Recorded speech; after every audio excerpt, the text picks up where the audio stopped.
Redditors who explore abandoned places, what was the strangest / scariest / creepiest thing you have found? Underground tunnels of a Napoleonic-era fort.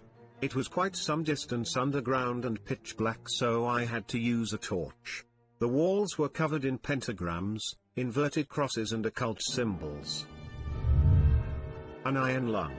Well, two actually. We were exploring an abandoned TB hospital back in high school.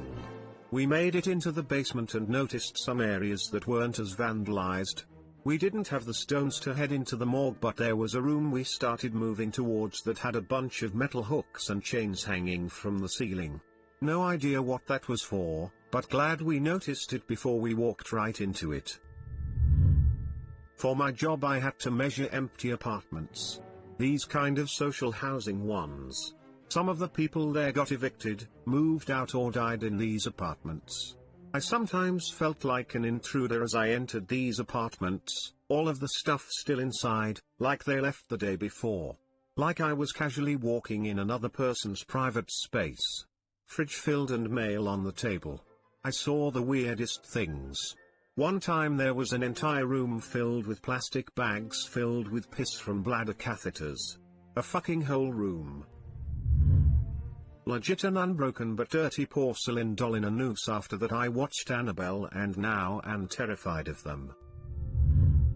So I grew up in a relatively rural part of upstate New York. Out in the middle of nowhere there was this abandoned cement factory that had been left to fallow for decades. It was a huge facility out in the middle of the woods, had its own living space, offices, generator building and rock crusher. Both were massive pieces of equipment in a hangar-sized room, and underground tunnels. On top of that were the silos - maybe 10 or 15 stories tall, with corrugated metal stairs that take you all the way to the top.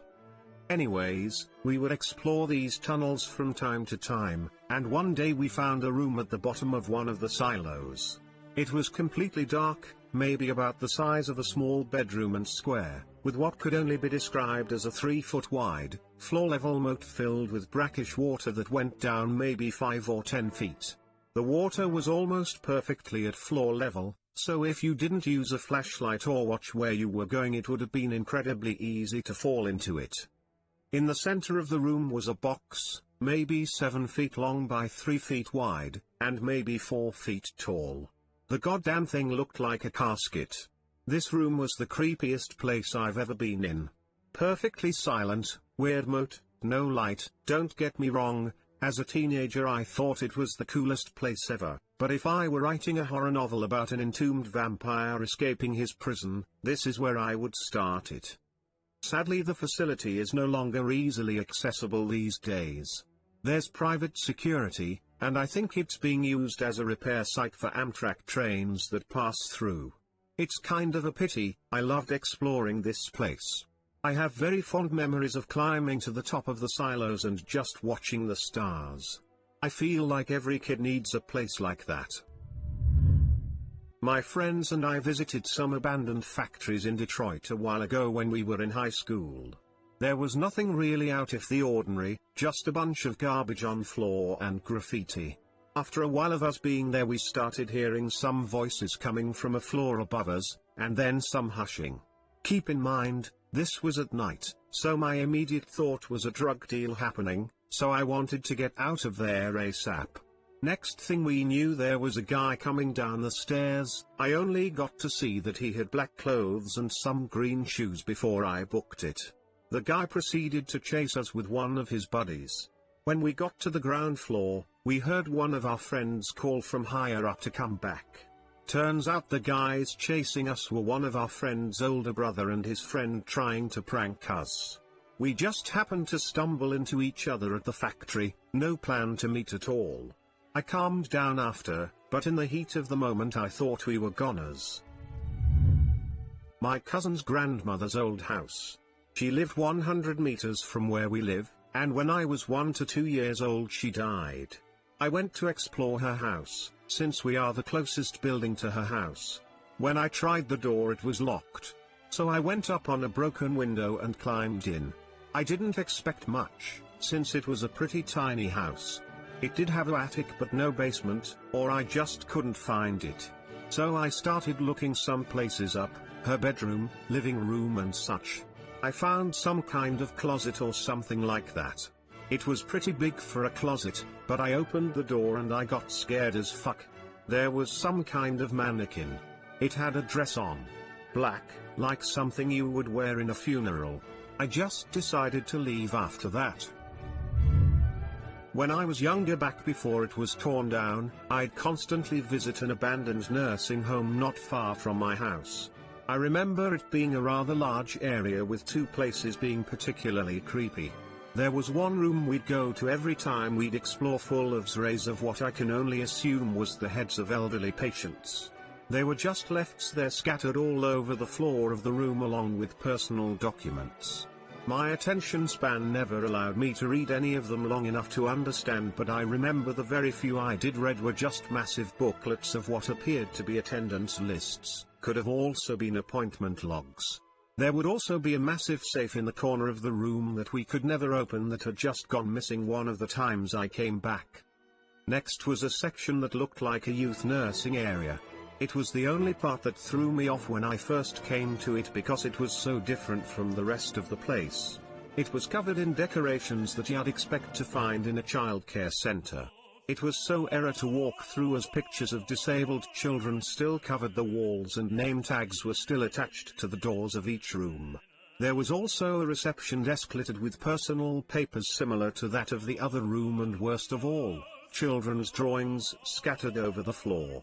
It also, for whatever reason, had the darkest rooms of the nursing home and a draft that would occasionally slam the door that you entered from. Only went in there twice out of the 6 or so times I visited the place with different people and refused to go in afterwards. Just didn't feel right. Found a noose hanging from the rafters of the abandoned garages we used to hang out in. It wasn't always there, and it certainly wasn't there earlier in the day when we swung by. Explored underground tunnel with friends, found a pathway 1 hour in, turned to the left, found a narrower tunnel entrance and found a dead end with a rope and water falling through the ceiling. Along the way were broken glass, graffiti, some Satan symbols, other stuff like that. Also frogs. I hit Comtech, an abandoned high school on the outskirts of Philly, with my cousin. It was shut down in 2013, but half the classroom whiteboards mentioned homework due tomorrow. Tomorrow, meaning the school was running one day and immediately closed the next. I saw kids' notebooks, class schedules, and a CD with Comtech football versus Furnace coach tape on it. I've never watched it. I am not a regular explorer, but I grew up in a small rural New England town and as a kid would always venture into the woods and find neat old things. My dad noticed that I was really interested in exploring and finding old things near our land, so one day asked if I wanted to go see something that no one else he knew had known about.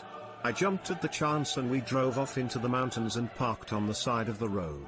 We got out and walked into the woods for what felt like 45 minutes and we came across this really small cemetery. There had to be 10 or so stones and you couldn't really make out anything on them, but a couple of them that read something like 1802 to 1803 and 1803 to 1805. My dad said he stumbled on it as a kid and it must have been a small family cemetery. It just kind of broke my heart thinking about how many of those stones were probably infant/toddler. There was this old condemned hospital in Maryland that I visited in high school, you know, as a dare because all the cool kids did it. Found a room that was literally filled with prosthetic limbs. That was some weird shit. Another time I had a girlfriend who loved exploring abandoned places, so we went to this old school/dorms place and apparently the gym had been turned into a breeding/nesting place for vultures. The scene was just creepy and I'll never forget the smell. Yo, don't let the flame die out of this comment section, this could actually get really damn interesting. A home. The place was an abandoned construction site in the countryside, sometimes used by junkies to shoot up their poison, so the first floor was littered with needless. At the second floor, Someone had rearranged some bricks as to make a bathroom of sorts, with planks as seats, and there was a bed. 3 short walls and a mattress covered by a yellow cloth, a messenger bag full of clothes as a pillow. Food packaging, clothes form donation bins all around, and weirdly enough, even an ADSL router. Thinking that someone was living in those wretched conditions, forgotten by the world. Here https://i.vg.me/051year1.jpg are a couple https://i.vg.me/ztdlgx.jpg of pics. I took https://i.vg.me/7c60hl.jpg in my stay https://i.vg.me/nhjj8h.jpg. As to why I didn't photograph the bed.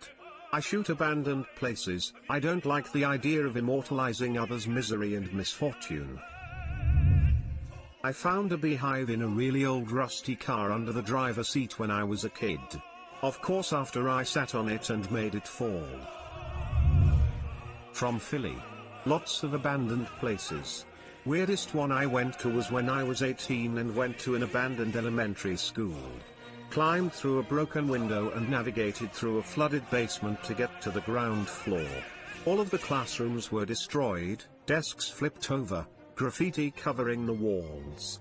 Everything seemed destroyed except for the children's books that were still on the shelves.